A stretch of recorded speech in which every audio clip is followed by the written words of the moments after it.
Hi friends, welcome back to exams tutorial. 8th class సోషల్కు సంబంధించి సూర్యుడు శక్తి వనరు అనే పాఠ్యానికి సంబంధించిన ముఖ్యమైన ప్రశ్నలను అయితే ఈ వీడియోలో డిస్కస్ చేయడం జరుగుతుంది. ఎవరైనా ఛానల్ని ఫస్ట్ టైం చూస్తున్నట్లయితే ఛానల్ని సబ్స్క్రైబ్ చేసుకొని చూడండి. అలాగే వీడియో చూస్తున్న ప్రతి ఒక్కరూ వీడియోని లైక్ చేసి మీ మిత్రులకు షేర్ చేయండి.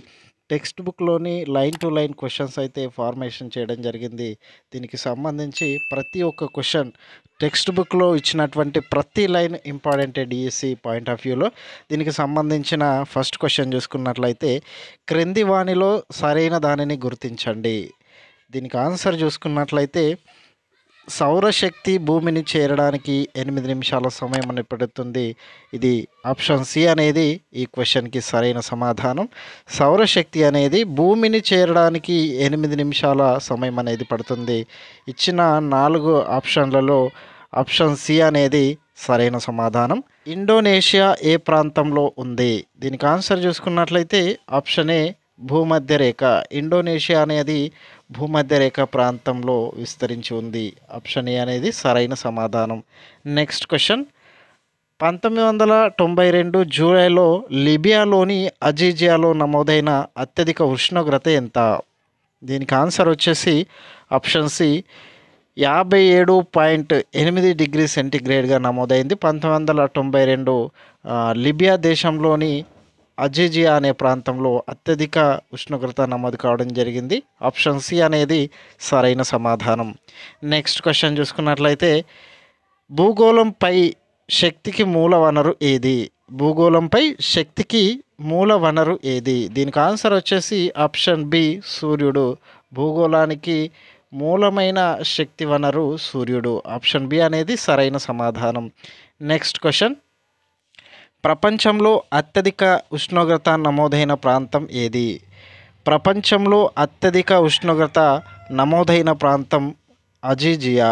ఇక్కడ 1992 జూలై మాసంలో 57.8 డిగ్రీ సెంటీగ్రేడ్గా నమోదు కావడం జరిగింది. ఇదే ప్రపంచంలోని అత్యధిక ఉష్ణోగ్రత నమోదైన ప్రాంతం వచ్చేసి అజీజియా. ఇది ఆఫ్రికా ఖండం లిబియా దేశంలోని అజీజియా అనే ప్రాంతంలో అత్యధిక ఉష్ణోగ్రత అనేది నమోదు కావడం జరిగింది 1992 సంవత్సరంలో.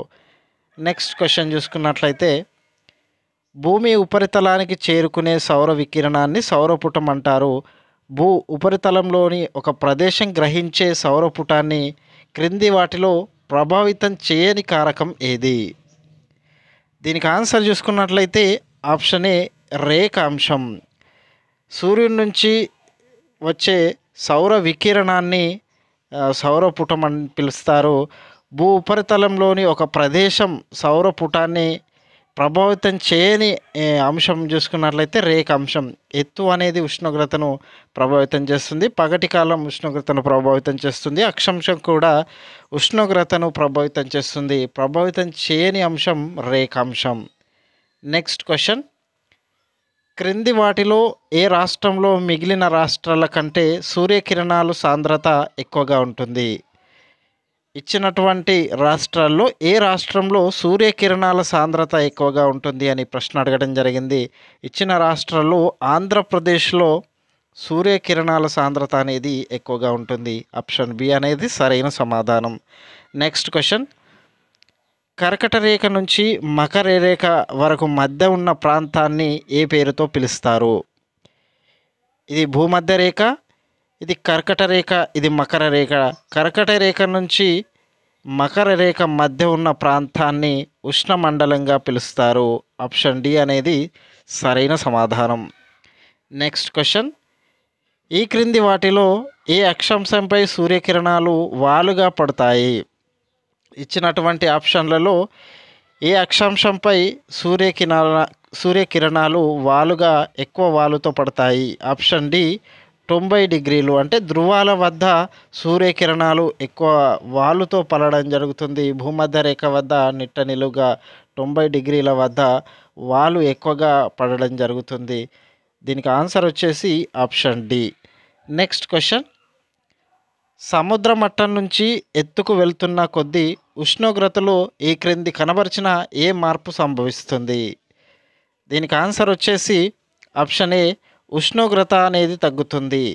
సముద్ర మట్టం నుంచి ఎత్తు వెళ్ళిన కొలది ఉష్ణోగ్రత అనేది తగ్గుతుంది. దీనికి ఆన్సర్ ఆప్షన్ ఏ. నెక్స్ట్ చూసుకున్నట్లయితే ఈ క్రింది వాక్యాలలో సరైన వాక్యం ఏది? దీనికి సరైన సమాధానం చూసుకున్నట్లయితే ఆప్షన్ డి, భూగోళం వేడెక్కడానికి బొగ్గు పులుసు వాయువులతో సంబంధం ఉంటుంది. దీనికి ఆన్సర్ ఆప్షన్ డి అవుతుంది. నెక్స్ట్ క్వశ్చన్, ఒక ప్రదేశం యొక్క ఉష్ణోగ్రతను ఈ క్రింది కనబరిచిన ఏ అంశం ప్రభావితం చేయదు? దీనికి ఆప్షన్ వచ్చేసి ఆప్షన్ డి అనేది సరైన సమాధానం. ఆ ప్రదేశం వెళుతున్న రేఖాంశం అనేది ఆ ఉష్ణోగ్రతను ప్రభావితం చేయని అంశం. ఆప్షన్ డి, ఆ ప్రదేశంపై వెళ్తున్న రేఖాంశం అనేది ఉష్ణోగ్రతను ప్రభావితం చేయదు. ఆప్షన్ డి అనేది సరైన సమాధానం.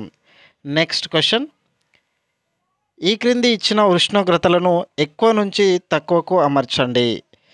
ఇక్కడ ఆన్సర్ చూసుకున్నట్లయితే ఆప్షన్ సి 5 డిగ్రీలు, 4 డిగ్రీలు, 0 డిగ్రీలు, -1 డిగ్రీలు, -3 డిగ్రీలు. ఎక్కువ నుంచి తక్కువకు అడగడం జరిగింది కాబట్టి ఆప్షన్ సి అనేది సరైన సమాధానం. నెక్స్ట్ క్వశ్చన్, ఏ వద్ద ఉష్ణోగ్రత 35 డిగ్రీ సెంటీగ్రేడ్ మరియు బి వద్ద ఉష్ణోగ్రత -2 డిగ్రీ సెంటీగ్రేడ్, ఆ రెండు ప్రదేశాల మధ్య తేడా ఎంత? దీనికి ఆన్సర్ చూసుకున్నట్లయితే ఆప్షన్ ఏ 33 డిగ్రీల సెంటీగ్రేడ్. 35 డిగ్రీల నుంచి -2 డిగ్రీస్ తీసివేస్తే 33 డిగ్రీ సెంటీగ్రేడ్ అనేది రావడం జరుగుతుంది. వాటి మధ్య తేడా అడిగాడు కాబట్టి ఆప్షన్ ఏ అనేది సరైన సమాధానం. నెక్స్ట్ క్వశ్చన్, ఈ నగరం సముద్రానికి దూరంగా ఉంది. క్రింద ఇచ్చిన నగరాలు ఏది సముద్రానికి దూరంగా ఉంది అని ప్రశ్న అడగడం జరిగింది. దీనికి ఆన్సర్ వచ్చేసి ఆప్షన్ ఏ హైదరాబాద్ అనేది సముద్రానికి దూరంగా ఉంది. ఆప్షన్ ఏ అనేది సరైన సమాధానం. నెక్స్ట్ క్వశ్చన్, ఓస్టాక్ కేంద్రం ఎక్కడ ఉంది? దీనికి ఆన్సర్ చూసుకున్నట్లయితే ఆప్షన్ డి అంటార్కిటికా కేంద్రం, అంటార్కిటికా ఖండంలో ఓస్టాక్ కేంద్రం అనేది ఉంది. దీనిలో అత్యల్ప ఉష్ణోగ్రత నమోదు కావడం జరిగింది దీనికి సంబంధించి. నెక్స్ట్ క్వశ్చన్, ధృవాల దగ్గర కంటే డాష్ వద్ద ఎక్కువ వేడి ఉంటుంది. దీనికి ఆన్సర్ చూసుకున్నట్లయితే భూమధ్య రేఖ. ధృవాల వద్ద కంటే భూమధ్య రేఖ వద్ద అనేది వేడి అనేది ఎక్కువగా ఉంటుంది. కారణం, ఇక్కడ సూర్యకిరణాలు భూమధ్య రేఖ వద్ద నిట్ట నిలువుగా పడతాయి. ధృవాల వద్ద వాలుతో కూడిన సూర్యకిరణాలు పడతాయి, ఎక్కువ వాలు ఉంటుంది. ఇక్కడ నిట్ట నిలువుగా పడతాయి కాబట్టి భూమధ్య రేఖ ప్రాంతంలో అధిక వేడి ఉంటుంది. ధృవాల వద్ద కన్నా అధిక వేడి అనేది భూమధ్య రేఖ వద్ద ఉంటుంది. ఆప్షన్ సి అనేది సరైన సమాధానం. నెక్స్ట్ క్వశ్చన్ చూసుకున్నట్లయితే ఇవి వేడెక్కడానికి చల్లబడడానికి ఎక్కువ సమయం తీసుకుంటుంది.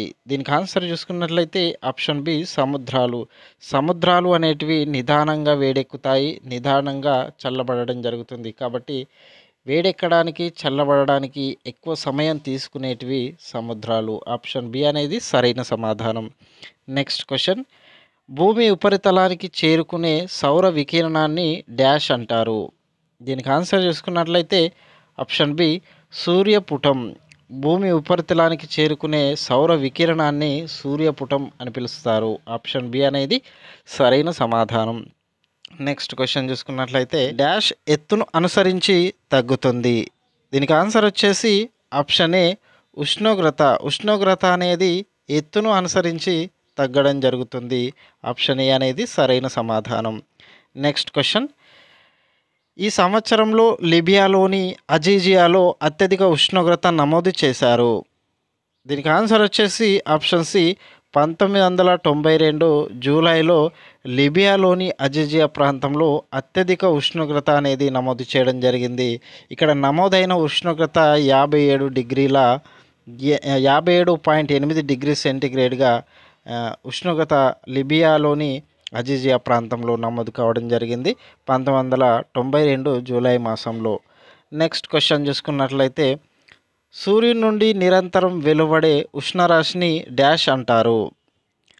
దీనికి ఆన్సర్ చూసుకున్నట్లయితే ఆప్షన్ ఏ సౌర వికిరణం. సూర్యుని నుంచి నిరంతరం వెలువడే ఉష్ణరాశిని సౌర వికిరణం అని పిలుస్తారు. ఆప్షన్ ఏ అనేది సరైన సమాధానం. నెక్స్ట్ క్వశ్చన్, రోజులోని అత్యధిక అత్యల్ప ఉష్ణోగ్రతలను ఈ థర్మామీటర్ ఉపయోగించి కనుక్కోవచ్చు. దీనికి ఆన్సర్ వచ్చేసి ఆప్షన్ సి 6 గరిష్ట కనిష్ట ఉష్ణమాపని ఉపయోగించి రోజులోని అత్యధిక అత్యల్ప ఉష్ణోగ్రతలను నమోదు చేయడం జరుగుతుంది. ఆప్షన్ సి అనేది సరైన సమాధానం. నెక్స్ట్ క్వశ్చన్, ఢిల్లీ సముద్ర మట్టానికి ఎంత ఎత్తులో ఉంది? దీనికి ఆన్సర్ వచ్చేసి ఆప్షన్ ఏ 200 మీటర్లు. ఢిల్లీ అనేది సముద్ర మట్టానికి 200 మీటర్ల ఎత్తులో కలదు. ఆప్షన్ ఏ అనేది సరైన సమాధానం. నెక్స్ట్ క్వశ్చన్, భూమి ఉపరితలాన్ని సూర్యకిరణాలు తాకే కోణాన్ని ఇలా పిలుస్తారు. దీనికి ఆన్సర్ వచ్చేసి ఆప్షన్ డి పతన కోణం. భూమి ఉపరితలాన్ని సూర్యకిరణాలు తాకే కోణాన్ని పతన కిరణం అని పిలుస్తారు. ఆప్షన్ డి అనేది సరైన సమాధానం. ఇది ఫ్రెండ్స్ 8th క్లాస్ సోషల్ కంటెంట్కు సంబంధించి సూర్యుడు శక్తి వనరు అనే పాఠ్యాంశంలోని కొన్ని ముఖ్యమైన క్వశ్చన్స్ని మీ ముందుకు తీసుకురావడం జరిగింది. ఇలాంటి మరిన్ని క్వశ్చన్స్కి సంబంధించి ఛానల్ని సబ్స్క్రైబ్ చేసుకోండి. అలాగే వీడియో చూస్తున్న ప్రతి ఒక్కరూ వీడియోని లైక్ చేసి మీ మిత్రులకు షేర్ చేయండి. Thank you for watching.